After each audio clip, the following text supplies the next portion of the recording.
juta dolar. Tapi kami pikir sekarang mungkin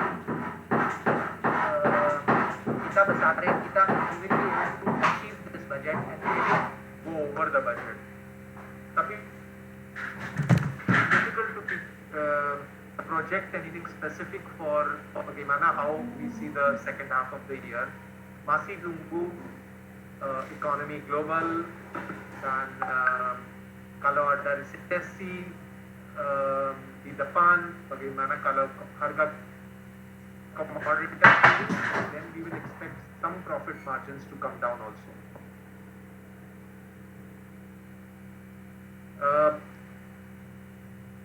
Marginnya untuk benang pintelnya lebih baik daripada polyester itu karena value addition-nya banyak di benang pintel, dan khususnya di benang pintel pakai yang bahan baku kapas.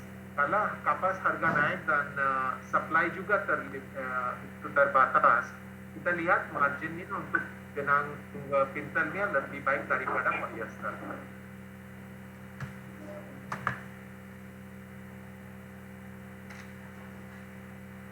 Untuk bisnis tambahan, kami lihat kita mulai bertambah kali di Indonesia.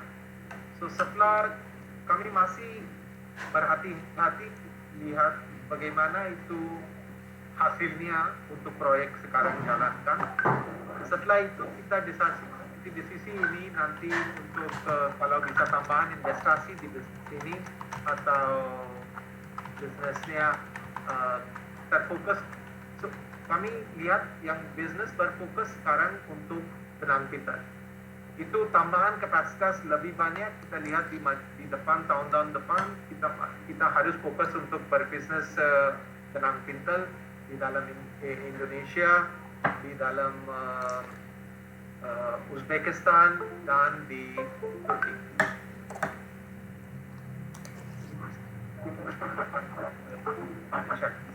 Ya.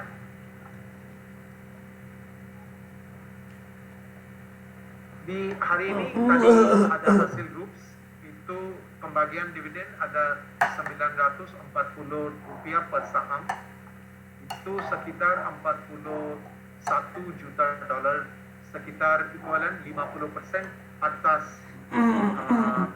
profit after tax untuk tahun 2021. Itu karena profit tahun 2021 tertinggi. Direksi dan pemegang saham sudah setuju untuk dividennya lebih, presentasinya lebih dari biasanya ada kebijakannya 25%, tapi tahun 2021 ada profitnya terbesar dan investasi juga tidak ada tambahan banyak. Direksi dan pemegang sahamnya sudah setuju untuk dividennya terbesar.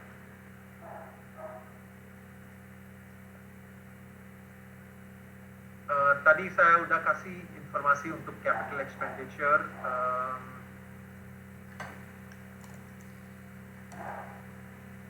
Pak Heris, Bapak tadi tanya sampai Mei berapa nilai penjualan dan net profit, Bapak tunggu aja ya. Tapi kami pikir sampai saat ini yang ada indikasi untuk kuartal 2 juga in line with Q1, maybe again plus minus 10%. So we will have to see the numbers of June. Dan bulan depan di bulan Juli kita nanti keluarkan laporan keuangan dan bisa lihat. Harga bahan baku kami udah lihat itu trennya seperti harga minyak di pasar global. So, kami lihat udah harganya sedikit mulai turun tapi masih volatile, Pak. Masih harganya volatile. Tapi tidak bisa, karena tidak bisa sekarang kami tidak bisa prediksi bagaimana harga minyak mentahnya di dalam 2-3 bulan bagaimana, atau semester keduanya harganya masih seperti sama atau harus turun. Still uncertain times, tapi kami lihat demandnya masih ada. So demand is still not dropping. And it is for Indorama, produk Indorama demandnya masih ada. mungkin beberapa perusahaannya sulitan untuk jualnya karena kami diversifikasikan di seluruh dunia. Kami jual barangnya di 70 negara, bukan kecuali hanya satu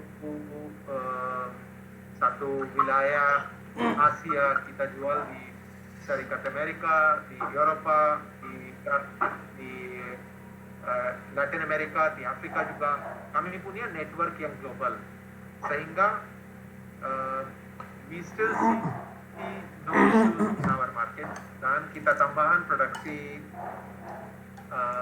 dan kapasitasnya. Pak Kevin tanya, dampak dari kenaikan suku bunga nilai tukar dolar untuk kinerja Indorama. Suku bunganya ya pasti harga biaya untuk bunganya tambahan, tapi kami lihat kalau suku bunga naik, kita bisa pass on ini biayanya kan di harga produknya. Sampai saat ini kita lihat di pertama beberapa bulan sampai 5 bulan tahun ini, we've been able to pass on such price increases into our cost structure in the market. Dan nilai tukar dolar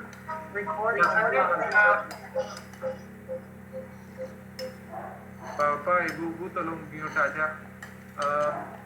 So untuk nilai tukar kami neutral ya. On one side we gain because of our cost in Indonesia, our cost in Turkey and Uzbekistan. Most of production will be lower. Tetapi kalau nilai tukarnya depresiasi, then the pasar lokal marginnya sedikit turun. So netonya kita biar impact of nilai tukar dolar dengan rupiah atau Turkish lira atau sum di Uzbekistan, we are neutral. We don't have much impact of that one.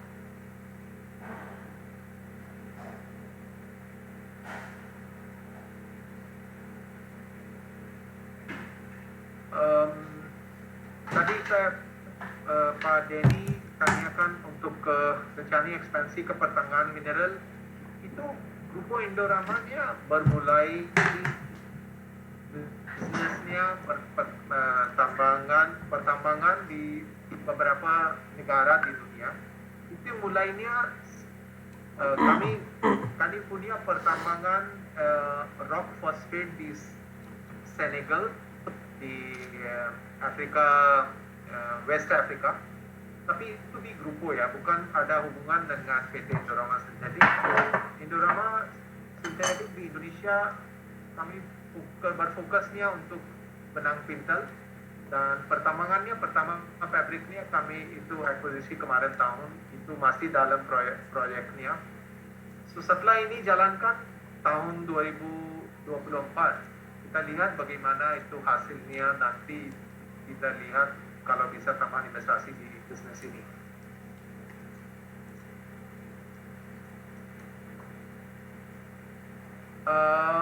Kebijakan keluarga loya tidak menerima remunerasi dari Indorama. Indorama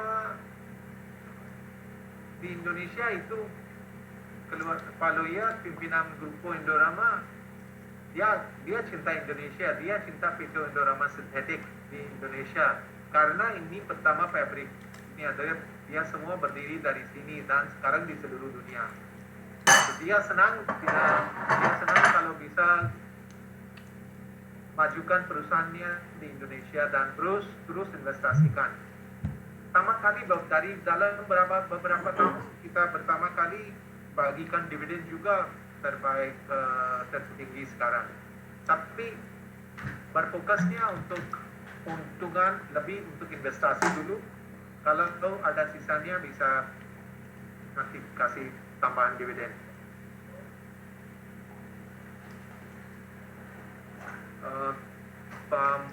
Pak Rizal tanya, Pak Muhammad Rizal Ali tanya bagaimana mengaruh kenaikan bahan baku terhadap bottom line.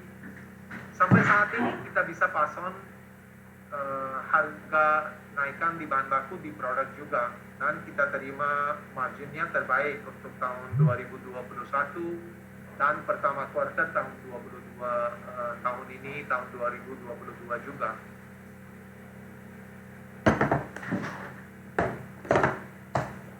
Dan karena cash flow-nya tambahan banyak dan capital expenditure tidak ada, karena ini tadi saya sudah kasih tahu jelaskan kenapa ada dividennya sekitar 50%. So itu depend on cash flow terimanya. Kalau untungannya besar, kami pikir direksi juga rekomendasikan dividen juga besar ya.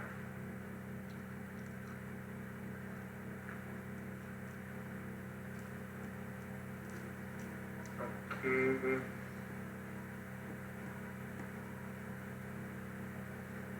But Gera Tanya, impact of cotton price to your operation, we have already said, I mentioned to you, yes, so far we've been able to pass on the price increases because the global demand is still strong.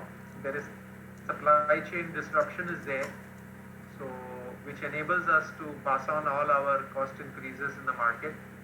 Let's see how this goes in the forward. It's very difficult to project and estimate in the future in this volatile environment sekarang, Pak. Itu tambangnya bukan nikel, Pak. Harris tanya untuk tambang nikel. Kami tidak punya tambangnya nikel, itu tambangnya emas dan perak. It's a small investment and we will start production in first quarter tahun 2024. Itu progresnya masih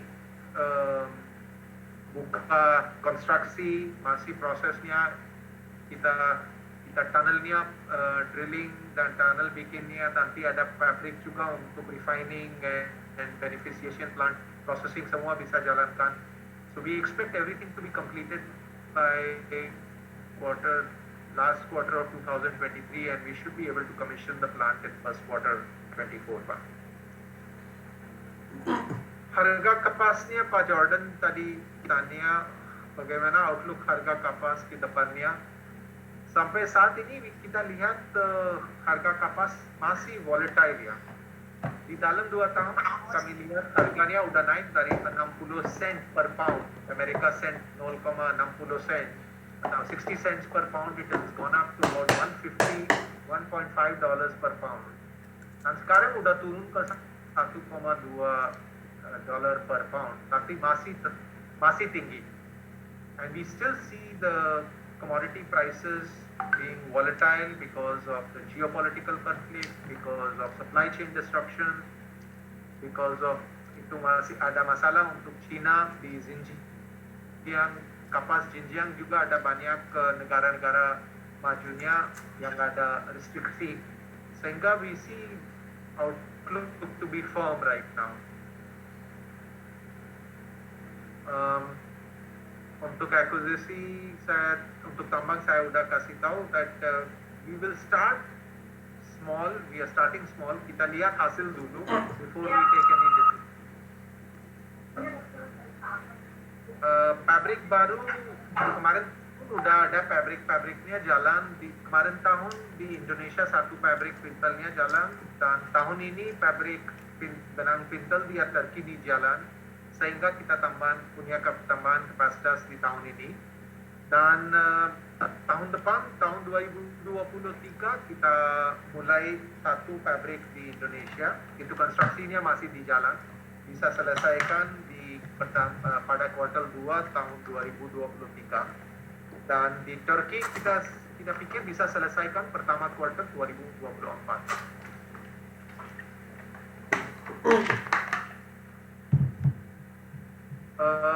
Vizi Indorama tadi Bapak lihat Pak Donald tanya Vizi Indorama Materials Company of Choice, itu Vizinya untuk Grupo Pak, itu Grupo Indorama seluruh dunia. Indorama Gruponya ada sekarang di 9 negara, di Indonesia, Malaysia, Uzbekistan, Turki, Nigeria, Senegal, Brazil, dan India. So karena itu visinya untuk Grupo, dan Indorama Synthetic juga it is a part of the group. So sehingga we are also the materials company of choice. Karena materialsnya yang berfokus di PT Indorama Synthetics untuk benang pintal dan polyester, itu berfokusnya. di PT Indorama Synthetic tidak ada rencana sekarang sampai saat ini tidak ada rencana masuk ke bisnis lain selain dari bisnis sekarang yang berada. Kecuali yang untuk pertambangan kita beli, ada anak perusahaan kemarin tahun kita beli untuk pertambangan ya. Sorry. Vincent tadi Bapak tanya that Indorama can pass on rising costs to customer, but will all the cotton price affect the selling price? Pasti it will be. We will be. See, we are a processing company. We have input and we process it and we send the output. So our margin is generally stable. So kalau harga bahan baku turun, pasti harga produknya juga turun. Tapi kalau harga but we are able to maintain generally our margins in this current environment because A, there is shortage of raw materials. B, the supply chain disruption is affecting a lot of people and a lot of countries. Dan banyak yang customernya sekarang, dulu dia beli banyak bahan baku, produknya dari China, so they are diversified. So everybody in the world now is having a China plus one atau plus two strategy. So in Indorama we are able to get it, we are not producing in China. So we produce in other than China, so Indonesia, Uzbekistan, Turkey. So our locations give us the specific advantage that we are the first choice for our customers, so that we can diversify their buying base.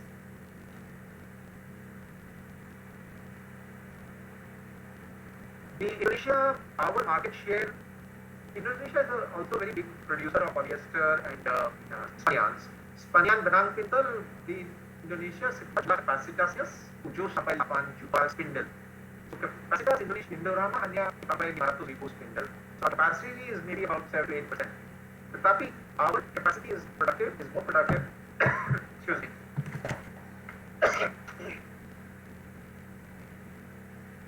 And also it is with very new assets. But we continue to upgrade our technology, upgrade our equipment, so our capacity is very relatively of lower age. The age is lower and the quality of the assets is very good. As compared to Indorama, the capacity in Indonesia of other producers is relatively older. So yang lebih tua dan kurang efisien, sehingga Indorama is always there in front of the market untuk competitive posisi.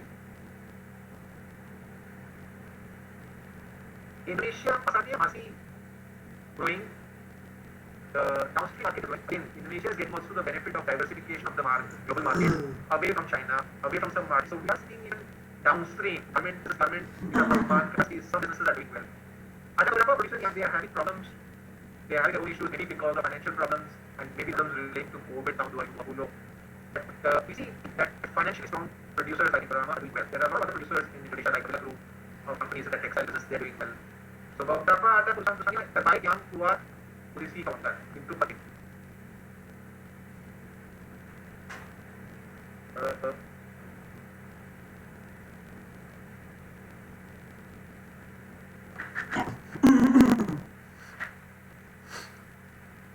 Indeks harga untuk produk Indorama, tidak punya indeksnya untuk harga produk, tapi indikasi bisa terima dari harga konten kapas di New York, itu di commodity exchange ada ICE commodity exchange, dan bahan baku polyester yang PTA dan NDG juga ada. Bahan baku PTA Mega tidak ada indeks, tapi ada yang di trade juga. So kita lihat yang di commodity indexnya. So kapas, minyak, these would be the true indicators of pricing of Indorama product. Pak tanya saham komoditi Indorama sekarang free floatnya sekitar 75%. Karena bisnis tekstil kita lihat investornya not interested to invest in this industry beberapa tahun juga. So grupo Indorama percaya bisnis ini, masih terus investasi di bisnis ini. Sehingga gruponya udah tambahan sahamnya di Indorama Synthetic. Sekarang tidak ada dia grupo private. Indorama has been listed